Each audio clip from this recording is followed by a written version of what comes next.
You know what I like the most about... Wow. You know what I like the most about this game?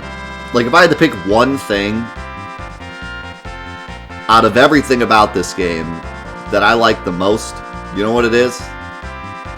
The fact that everyone on our team has a cape. Like, Rydia has, like, the arm capes, so she doesn't have, like, a true cape. Everyone else, full cape. That's pretty epic. I mean, it gets no more epic than that. Kane doesn't have a cape? Yeah, he does.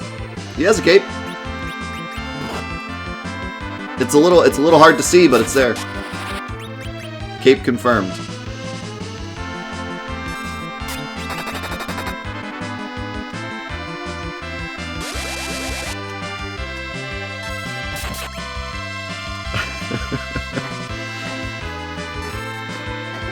Yeah, Final Fantasy VII, no capes, man. What's going on with that? Loser game. Corny joke? Alright, hold on. Let me die to this dragon real fast.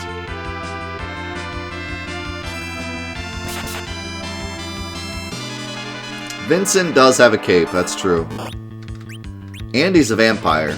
Bonus points. He has a cape for, like, a good reason. Like, I don't really know why Rosa has a cape. She just kind of does. Vincent has a cape because he's Vincent. It makes total sense. So he gets bonus points for his cape. Vampire with a gun.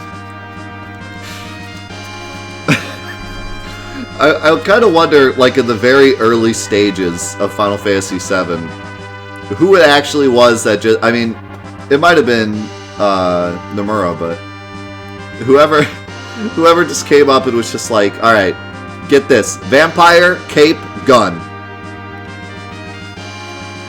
Put it in there. Why didn't the shrimp share? Because he was shellfish.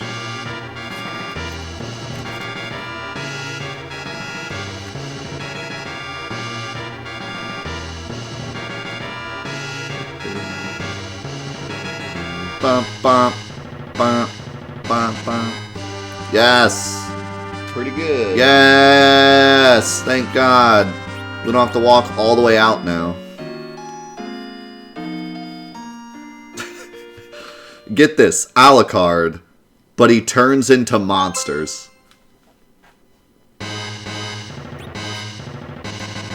Honestly, Vincent is one of the coolest ideas for a character ever. Like, I think he gets a bad rap mostly because his limit kind of blows, but come on, dude.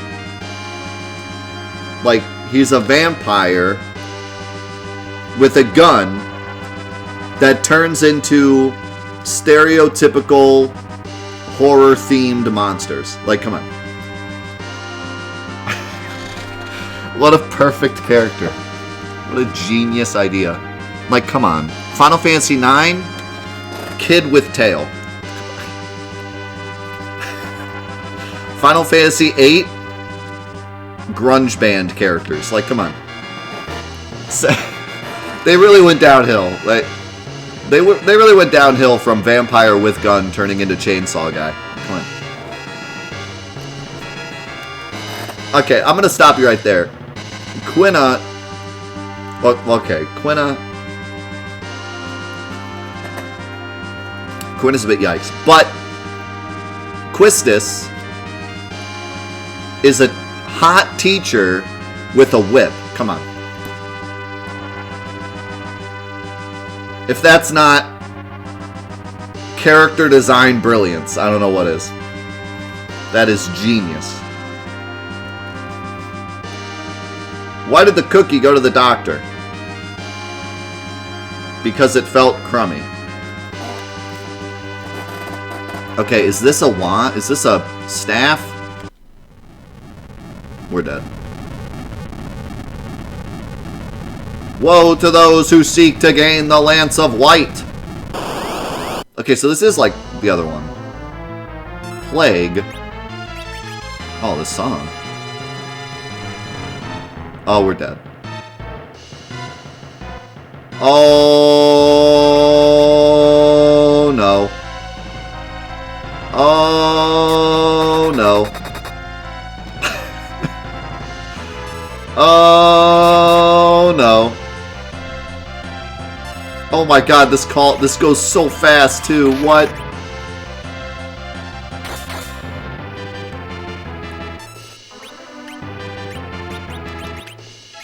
Are you kidding me?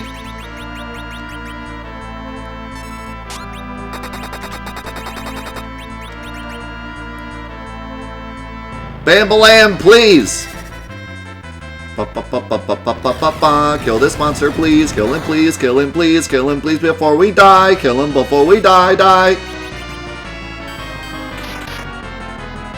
He's casting haste on us, so it'll count down faster. Wait, how did those two die, but we didn't die yet? What? Holy please! How are we still alive? What's going on here? I am a bit confused. We did it! I don't know how we did it.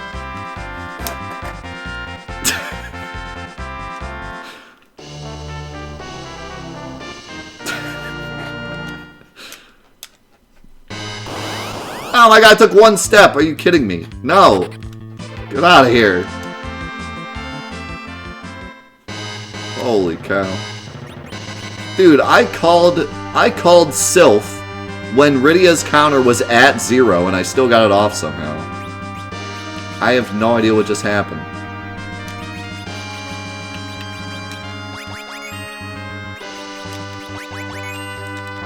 Not even death can stop death.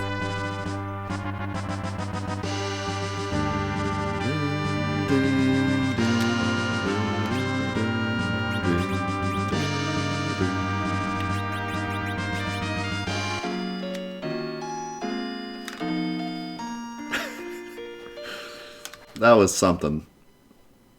That reminds me of Curse Ring Hojo fight.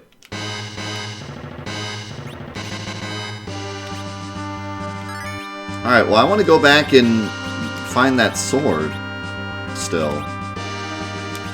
So can you equip this bad boy? Oh boy. Oh yeah!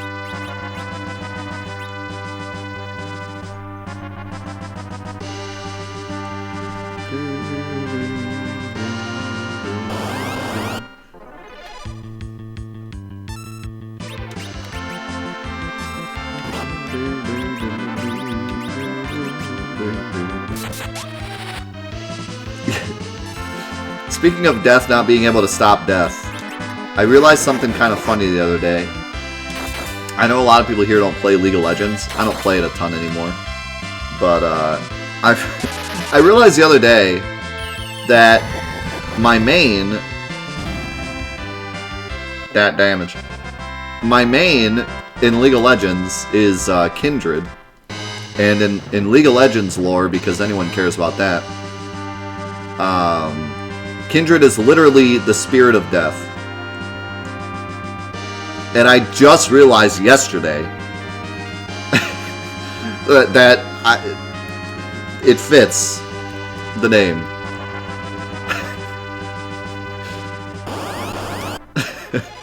Like, all this time, I didn't even think of it.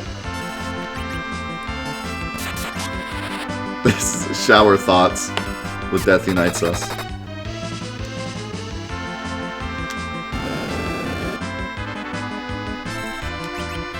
Yeah, the lore behind Kindred is that she and then her sidekick, the wolf, she appears when someone accepts their death and brings them death. But if someone doesn't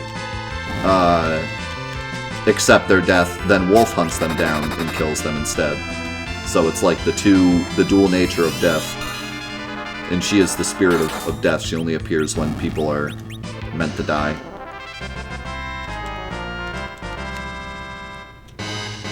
I didn't realize my name fits like perfectly with that. Okay, how do we get to the sword? I want this sword. Let's go and see what works.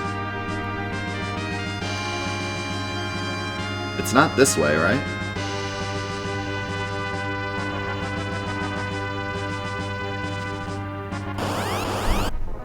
Must use Galaxy Brain.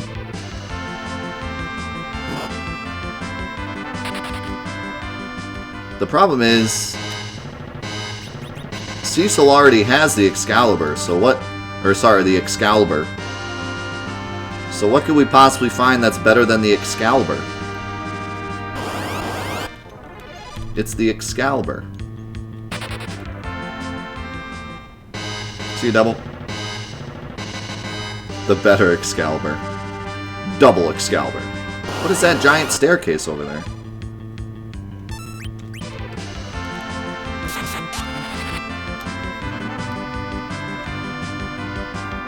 Is the Masamune stronger than the Excalibur, or vice versa?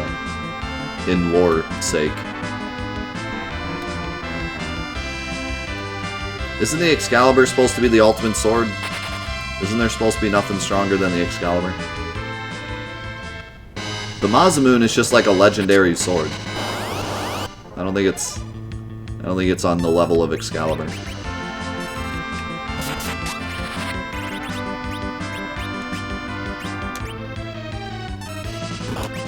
Yeah, but I'm talking lore-wise. Like,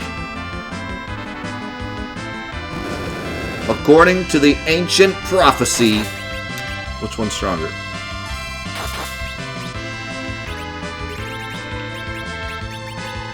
Because I thought Excalibur literally was, like, the strongest sword in the universe. How's it going, Joe? It's going great, man. How's Ohio today? 20 degrees. It's actually warmer than I thought. It felt like it was 10. Blee, blue, blee, blue, blee, blue, blee, blue, blee, blue, blee. Full crystal set, let's go.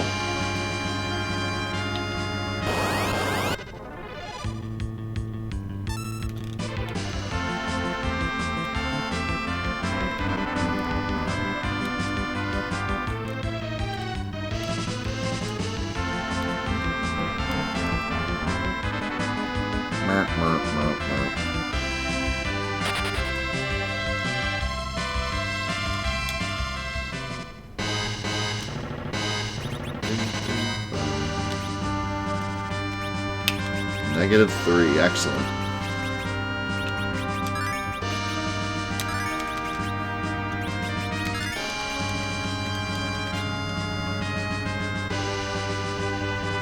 Yeah, man, I can't complain. It's warmer here than where most of you guys are. Usually it's the other way around. It's just a cold day everywhere today.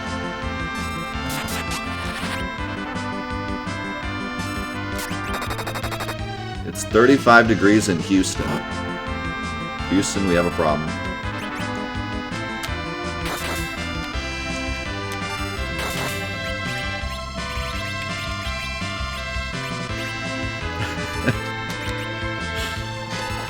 Global warming.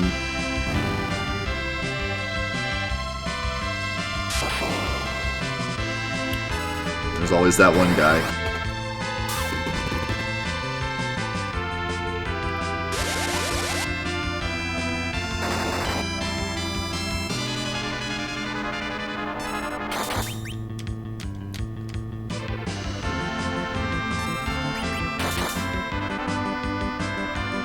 I want toast. I don't even know what I'm having for lunch today. I have like nothing in this house. The bread went bad. There's nothing as bad. Nothing can be worse than when the bread goes bad.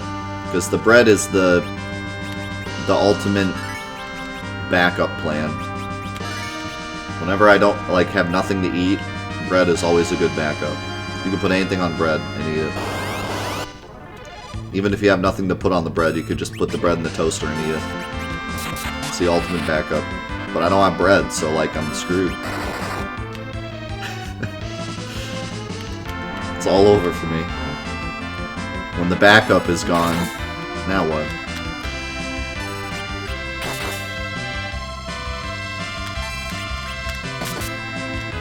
Let's go with Meatloaf. Hey. Speaking of Meatloaf, what are you doing for lunch today?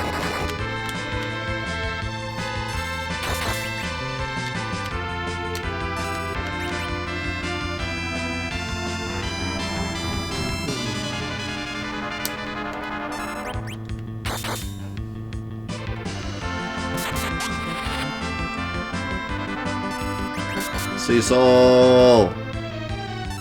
No! For some reason, it hangs on 0 for like a really long time.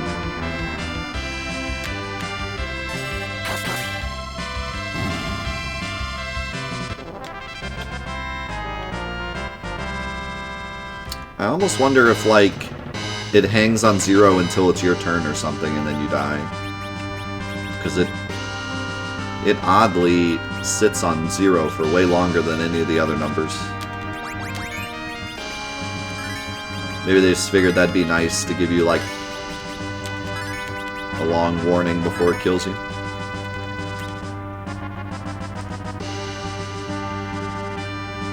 I'm not seeing any way to get to this sword.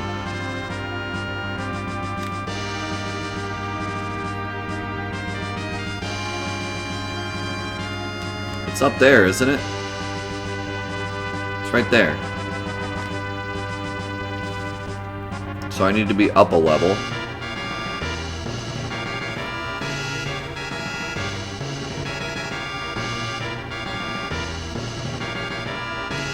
I want to get all these weapons like I did in 2 and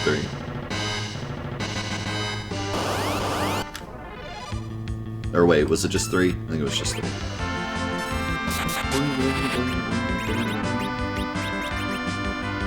What's the hardest Final Fantasy game? I feel like it's probably one of the originals, and I haven't played all the originals yet, so I probably can't say. From the ones I've played, probably 1 or 3. But 3 isn't hard in the traditional sense. It's hard because the balancing is total garbage. How do I get to this cave?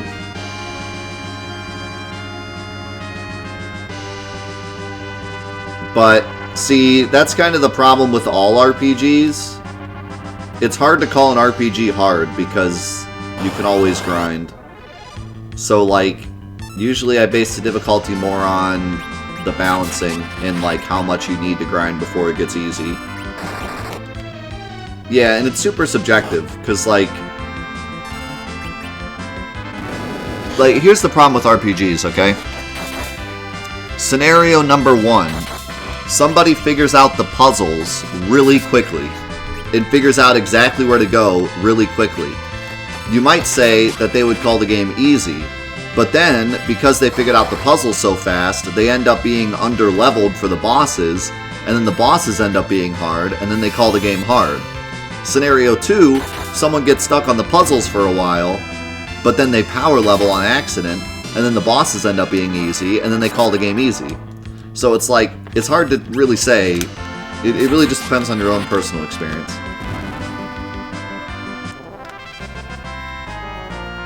I would say that the DS version of Final Fantasy III, if we're going solely on North American releases, then I would say the DS version of Final Fantasy III is the hardest I've played, because the final dungeon is a complete disaster.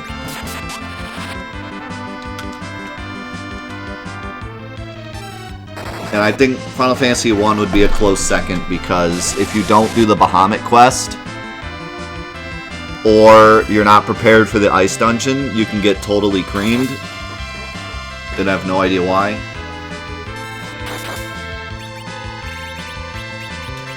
Also, the game does not hold your hand much at all, so if you don't have the manual, you might get lost. So...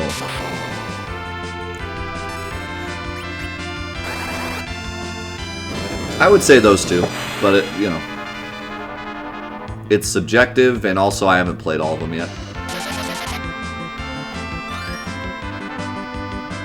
But at least from a casual perspective, I think the final dungeon in 3 is quite ridiculous.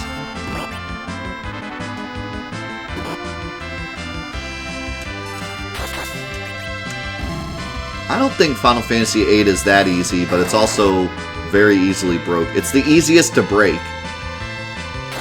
But I think casually, if you don't break it, it's middle ground difficulty.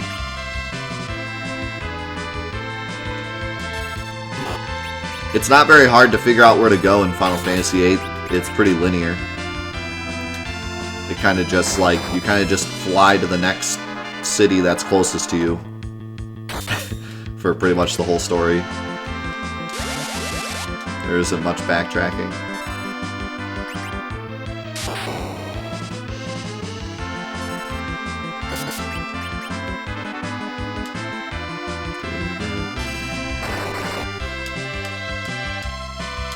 Yeah, I mean, we talked about this a couple weeks ago. Difficulty in general is very subjective. Because, like, you can base it on so many different things. I usually base difficulty on how hard a game is on your first playthrough and on repeat playthroughs.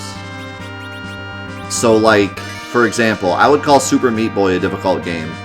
Because your first time through it's hard, and your second time through you're better at it, but it's still hard. Like, you can still die on any level.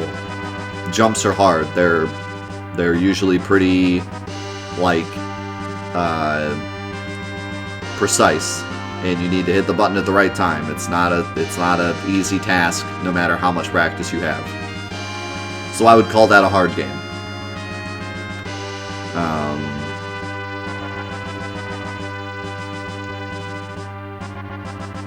Then there's games like Final Fantasy VIII, where once you know what you're doing, you can break the game so easily that nothing feels hard. So I wouldn't call that a hard game. But that's only one way of looking at it.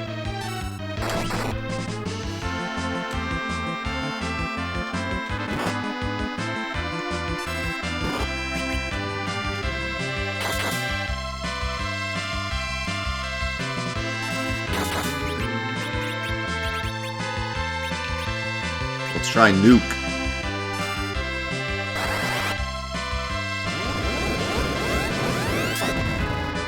See you later. Holy cow.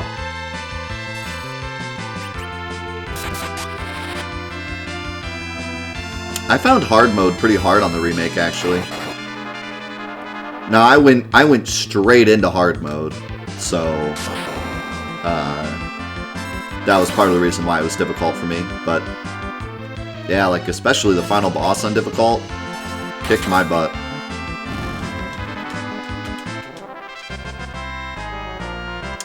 But then I got good at the game and then did super crazy challenge stuff in it afterwards, so. But at least the first time I played through hard, it was hard. Okay, did we go in here? Yeah. Alright, I have no idea how to get this sword, dude. Maybe it's later. Like, maybe you come back this way or something. Because I have gone everywhere. I don't see where you get this sword.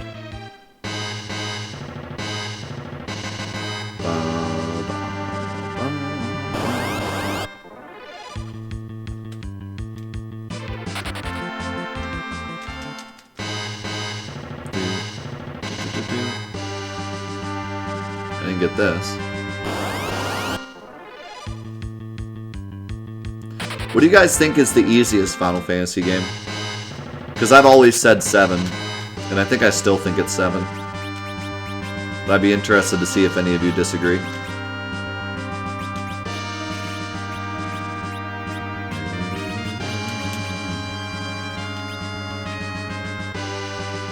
The good thing about 7 is that it has challenge in it. It's just from point A to point B, it's an easy game. The scaling is just very lenient in 7. But there's plenty of ways to make it difficult. The super bosses are very difficult.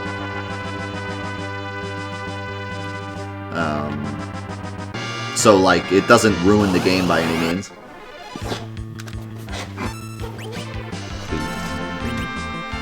But, like, even as a kid, I remember sucking at Final Fantasy 8 and 9. Like, it took me forever to beat 8 and 9 as a kid, but I remember beating 7 multiple times.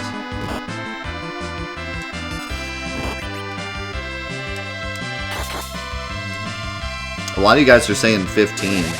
I don't know how I feel about 15 because I don't remember there being any gameplay. So I'm not even sure if difficulty is a description we can give the game. Calling 15 difficult is kind of like saying turning on the console is difficult. Like, yeah, like technically you gotta like move your hand, but after that it kind of just does its own thing.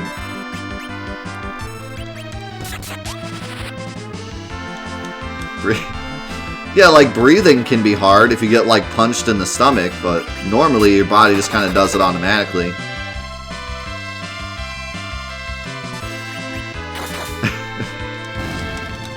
No, so memes aside,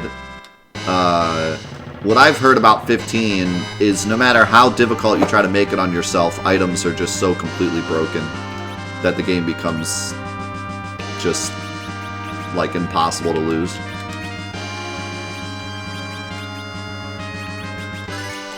Because like when you die, it lets you use Phoenix Downs, I think, right? Like when you die, it says like, do you want to use a Phoenix Down to revive? So you don't even have to like, you know, as long as you have a Phoenix Down in your inventory, you can't lose.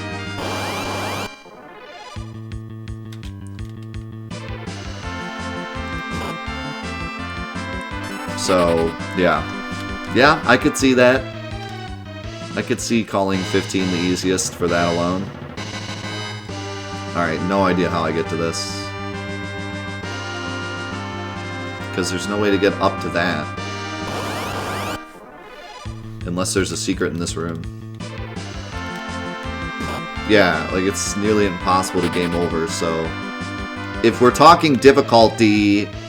If we pigeonhole difficulty into just simply getting to the end of the game without game overing, 15 would be the easiest, I would say. Now, there's more to it than that. There's, like, figuring out where to go, and how long it takes to beat enemies, and how long it takes to beat the game, and yada yada. But if we're just simplifying it to getting to the end of the game with the least amount of game overs, 15 is probably the easiest.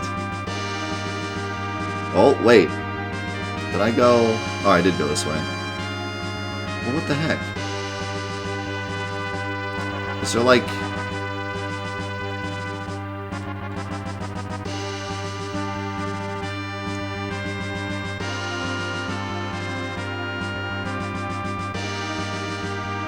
How is this lower?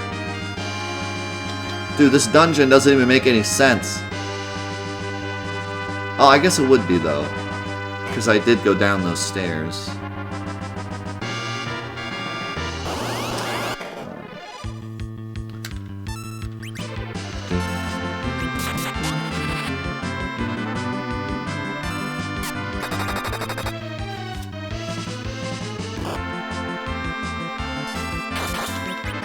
Fif 15 is the longest because I fell asleep multiple times, and that takes up a lot of hours. Like 8 hours every time I fall asleep. What the? Did he just peek himself?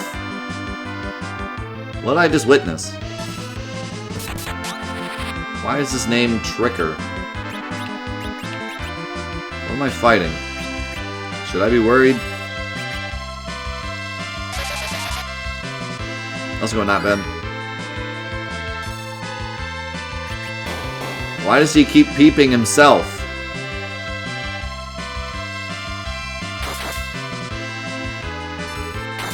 Is it trying to tell me to use thunder on him? Is this like a hint? Is this like a magic pot or something?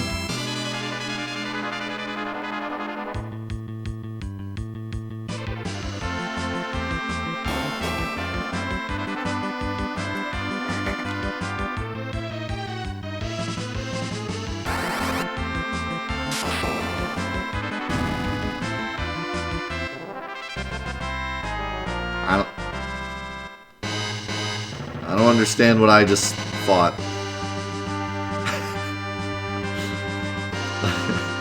I'm a bit confused.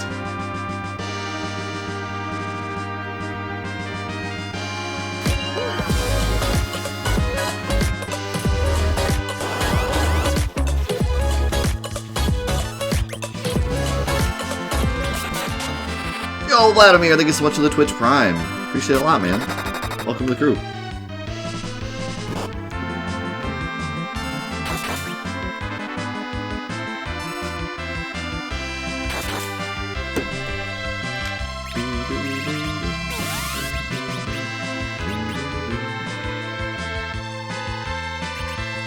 Alright, let's continue this. Let's continue this Final Fantasy quiz show. Question number 3.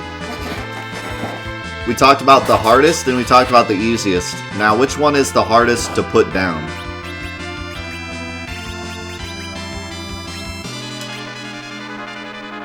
Once you pick it up, what's the hardest one to put down?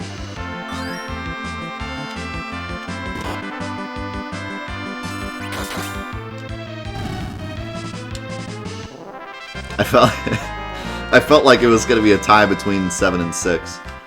Although, I will admit, I've met several people that said they, couldn't finish 7.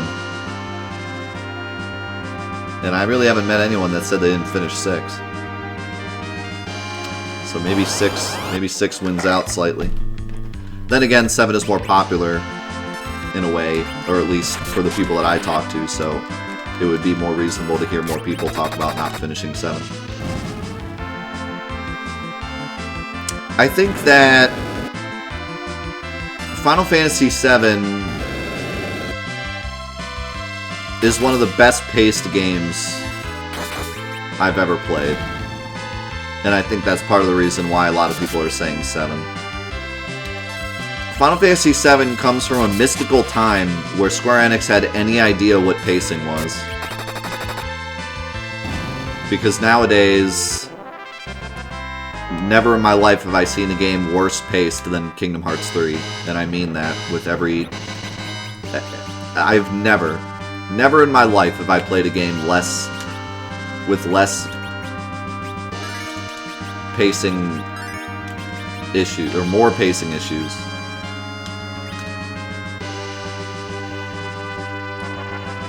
But Death, it's Squaresoft, not Square Enix. Shut up. Yeah, no,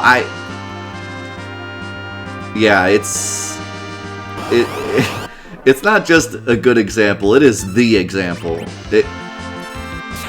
Bards will sing in the future when someone's like, okay, we gotta make this game, we want to make sure the pacing's good, we should look at a game with bad pacing to see what not to do, and someone will bust in and be like, have you heard of Kingdom Hearts 3? Check this out. This is exactly how to not make it story.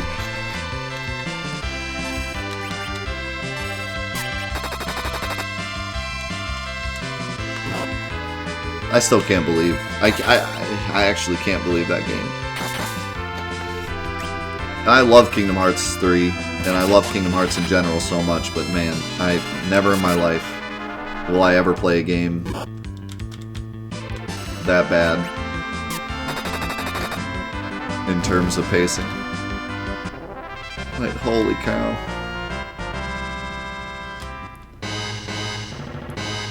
And I just...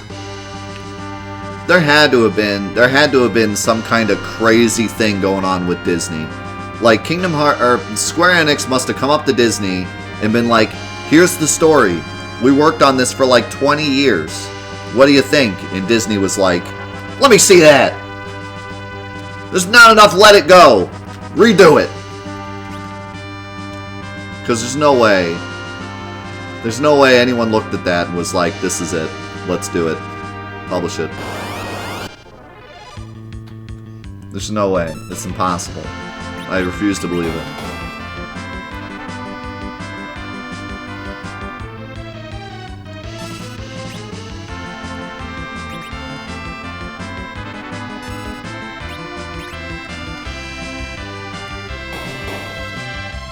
Yeah.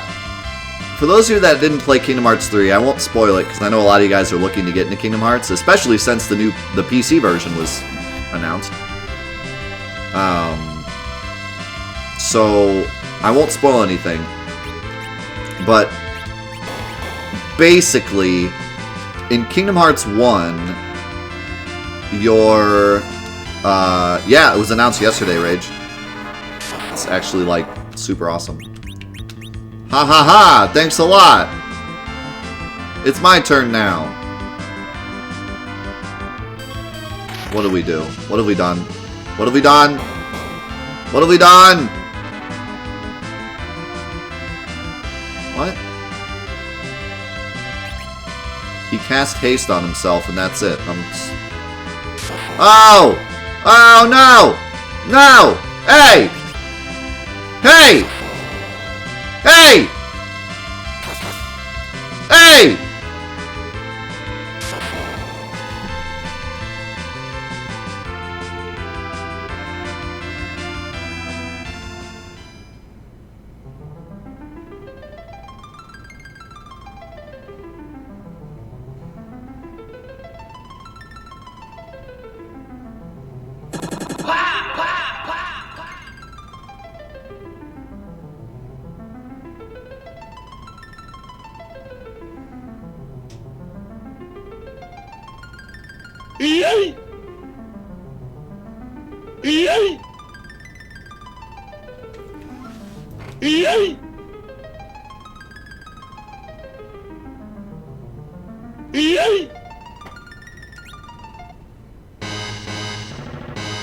Pretty good.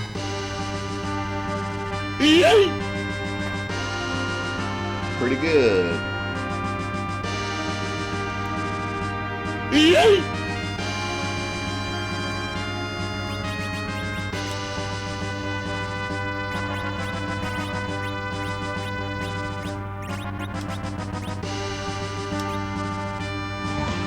Who's that Pokemon?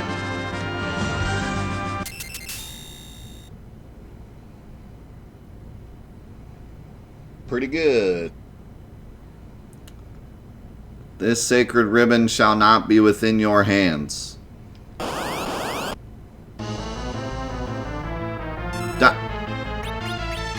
Dr. Lunar.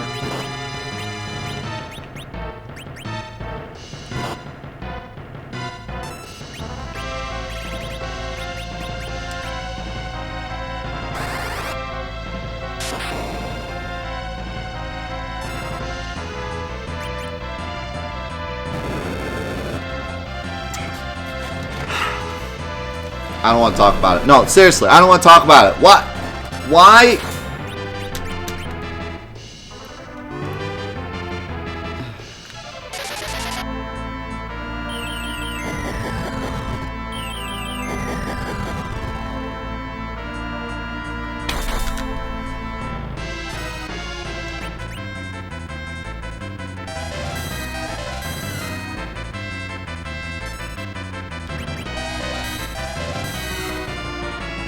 This is going great.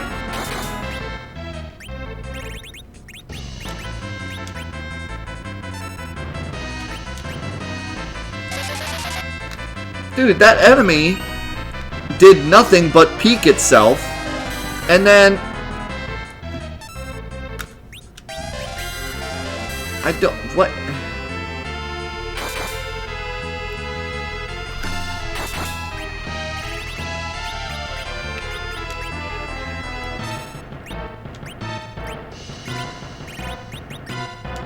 No, I don't understand. Like, if there's a trick enemy, usually it's like it's like something that would be difficult even if you ran into it on like multiple playthroughs. But that thing is just a beginner's trap, because once you know not to cast lightning, you just don't cast lightning, and then it's just a free fight. So what? It's literally there just to kill you one time? Like, just to troll you once? That's the only reason that enemy exists? That is, if there has ever been a Craig moment in this entire series, that was it. That is the ultimate Craig. Just an enemy that's only there to screw you once, and then it's just free experience forever. But that one time.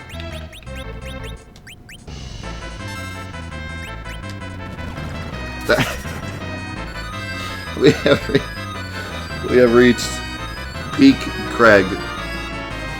Unbelievable. Stop healing. He still has Reflect. I can't. I'm just gonna have to Bamble him again. That's the only way. We gotta double. Holy cow. I can't believe it.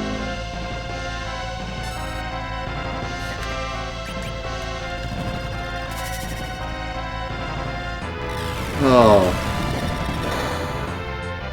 So anyways.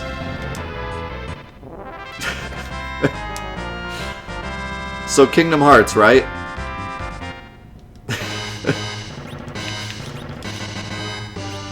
So I can't even get back to my freaking thought process. I'm swooned. I've never been swooned more than I am right now. We've gone full swoon.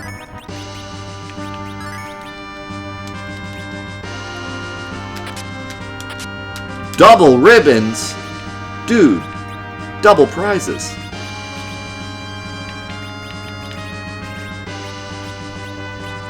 I feel like Sid, I got double prizes.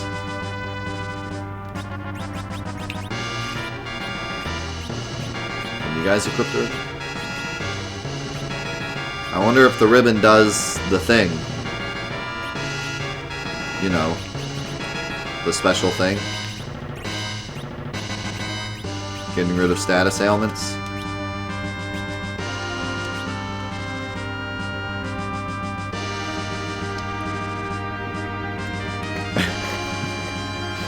You know what I think happened? I think I was about to like talk garbage about Square Enix, and so somebody made the call. Like, we gotta stop him from talking about Kingdom Hearts, what do we do? And then Craig was like, I'm on it. Send him a trigger enemy.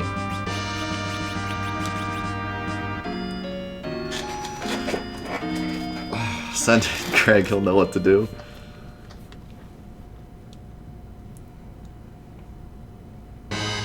Still can't believe that. It's not even like a different element every time. It's just thunder every time, I think. You'd think they'd at least make it a different element so you could accidentally like do it, but no.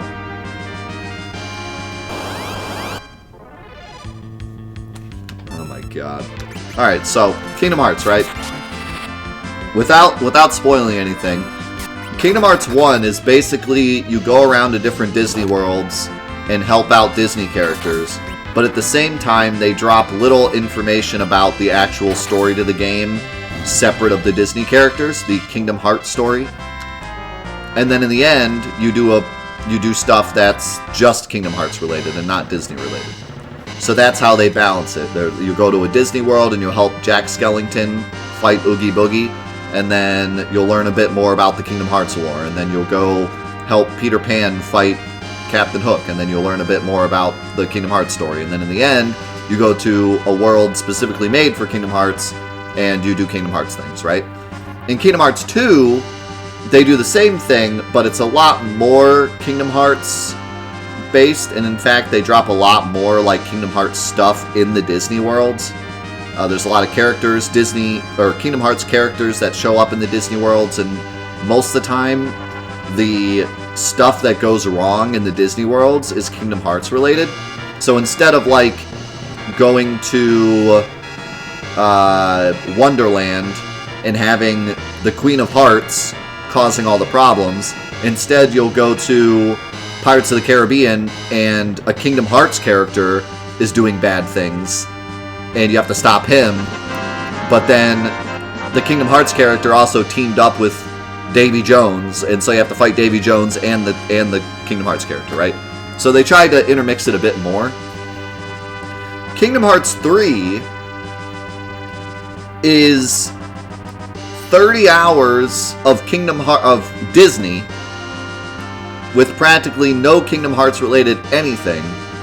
And then at the very end, there's a 6-hour Kingdom Hearts world where they try to shove the entire story of the entire game into nothing but dialogue. Like, it's hard to even explain how bad it is without you playing it. But it's practically like if you played Metal Gear Solid 2, but you took all of the dialogue from all of the calls and put it at the very end of the game. That's Kingdom Hearts 3. If you took all the dialogue with the president and all the characters and everything, and you put it all at the very end of the game, and the whole rest of the game you were just sneaking around, and you didn't know why. You were just sneaking around, don't get caught by these guards, grab this thing, grab that thing, and at the very end it explains what all that was. That's Kingdom Hearts 3. It's like revolutionary bad game design. I can't describe it any worse than that. It's awful. And they're very fortunate that people loved the story so much and followed all the other spin-off games so much that in the end, the story still meant something. Because they still had like some cool story twists and stuff at the end that related to all the spin-off games. So if you played the spin-off games, it actually felt like a bit of a payoff. But that's the only reason that it wasn't just the worst game ever made.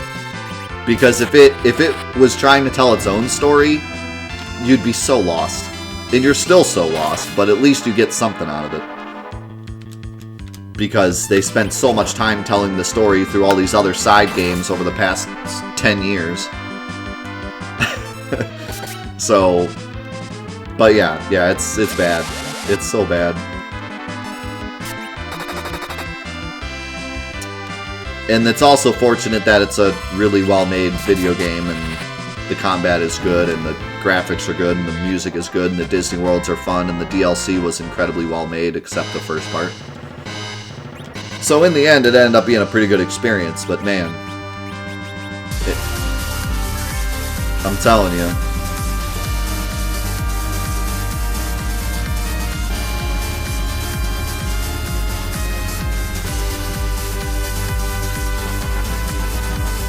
Lucian, thank you so much for the 8 months, and Super, thank you for the 200 bits.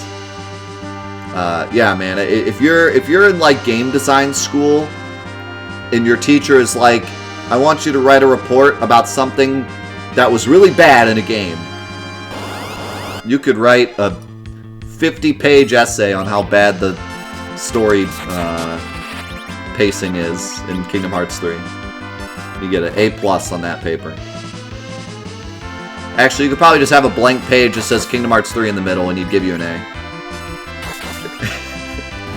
Be like, you right. I'm not going to argue that. How's it going, Scarf? I love that name. It's one of my favorite names. Oh, something's going on here. Epic music.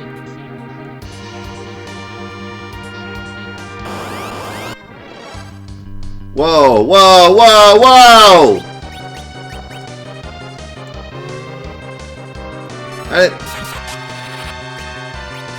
Cyberpunk, is that you?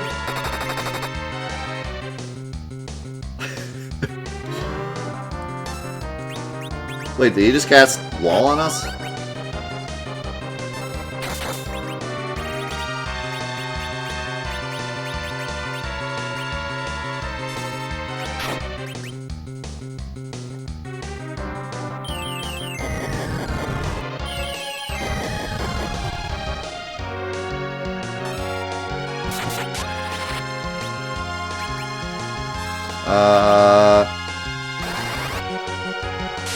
So the double wall thing is pretty cool, but I can't heal.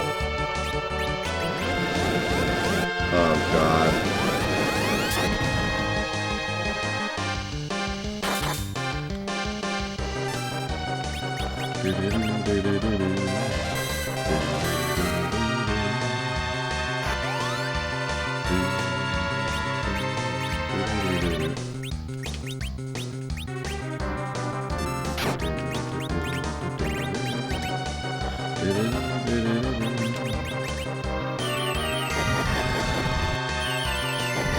They really like the whole bouncing spells off of reflect gimmick in this game. This is like the third boss we fought that does it.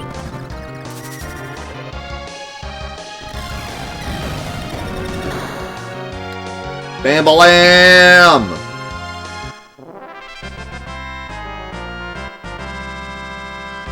In this game, 5.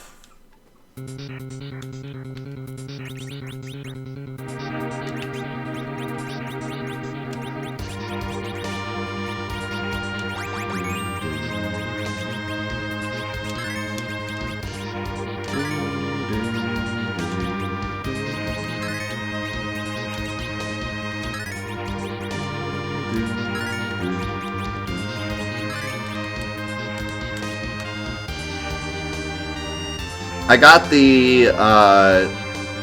the spear set, but I didn't get the sword because I couldn't figure out how to get to it. It looked like a sword, I don't know what it actually was. I'm liking 4 a lot. This is my favorite so far, I'd say. Because it's the first one that really feels like a Final Fantasy.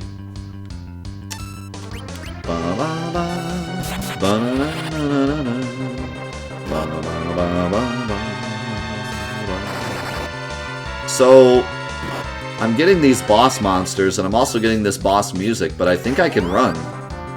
So is this just like a dungeon full of bosses? But also plays the boss music?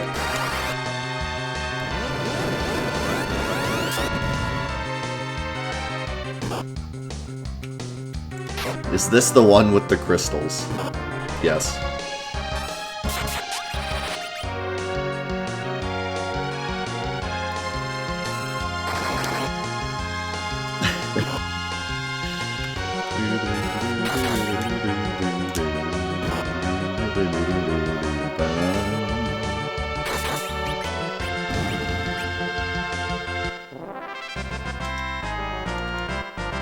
Dude, what level are we? Because we go up a level after, like, every single fight. We're getting up there. Our levels are so unbalanced. Kane is, like, super strong. Because he never dies. So he always gets the experience.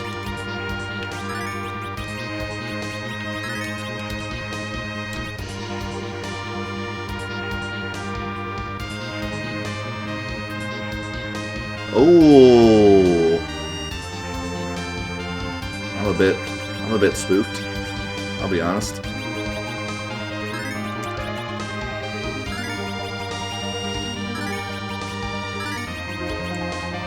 Man, everyone has so much health.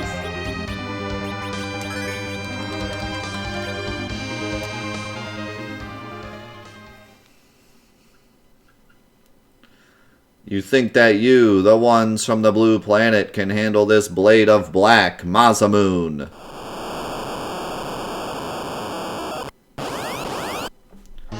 But death, it's Masamune. Oh my god, what is that thing? Ogo Pogo? Ogo Pogo!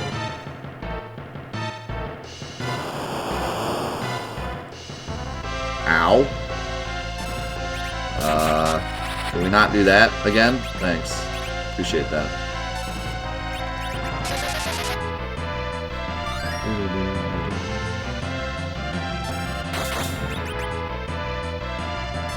It's Leviathan, but he's a different color. No.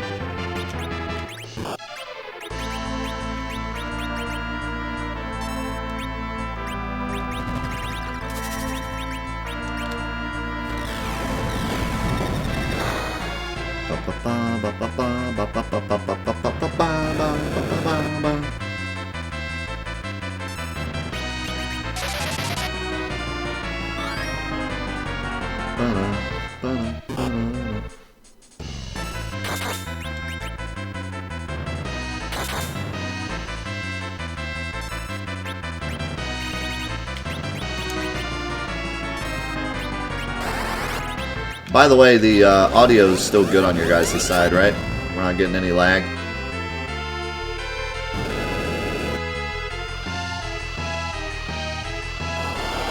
Okay, thanks.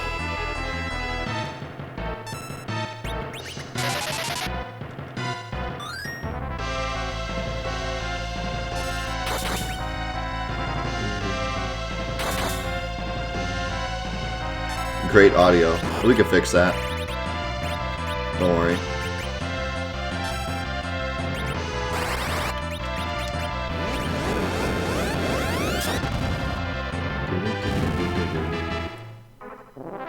We did it!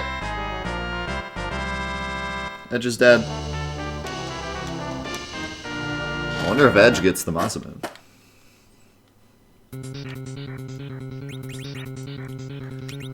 Or do you get it? Nope, it's gonna be Edge, I think.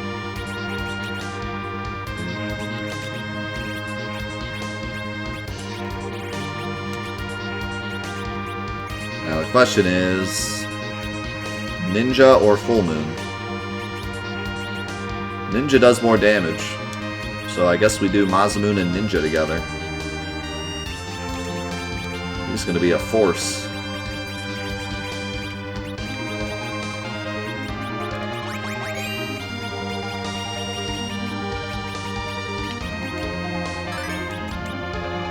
I was looking to see if casting Life 2 would be better on MP, but it's not. Life 2 is way too expensive. Let's go back and heal. And we got that. Okay, yeah, every single fight in this room is a boss. So that's neat. And apparently we can run, too. Maybe. Maybe. Oh my god, I dropped so much money. I finished Chrono Trigger.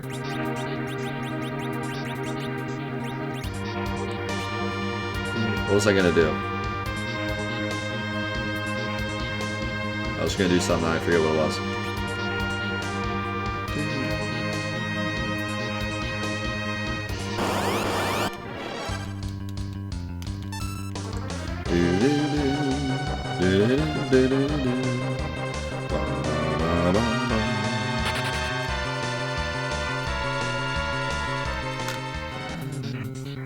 I know I'm going back to save. I thought I was going to do some in the menu, but maybe not. Go away, creepy mask guy. Don't want to die today.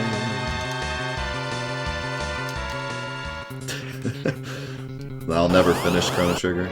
Oh my god, this freaking encounter rate.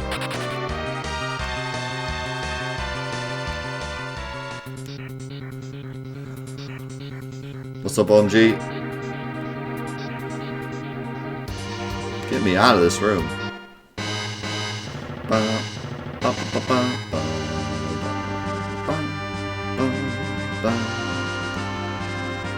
I could probably warp to get back, but it's alright.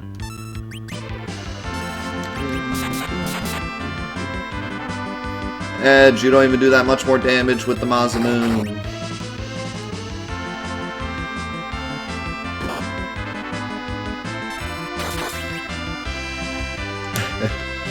You ever land in one of those instant fight rooms in Final Fantasy 1? Those are fun. I don't know if it's the same on the NES version, because I don't remember if we ran into one or not. But on the PlayStation version, there's these rooms where every single step is an encounter. And it's supposed to be like a place for you to grind, I guess, but they're so random that you don't really know you're in one until you're like 3 steps in, and then you have to try to get out. You get into a ton of fights and it's so annoying.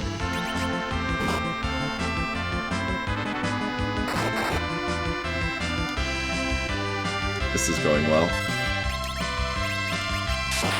This is going well.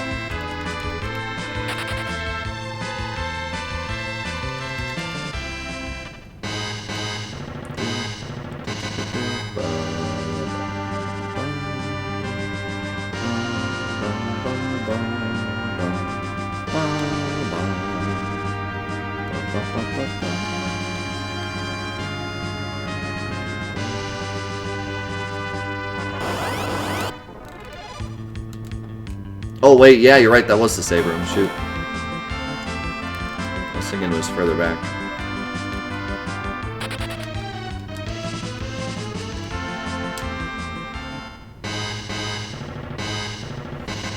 Yeah, no. I'm all set. I'm all set on the weird floating goblin things.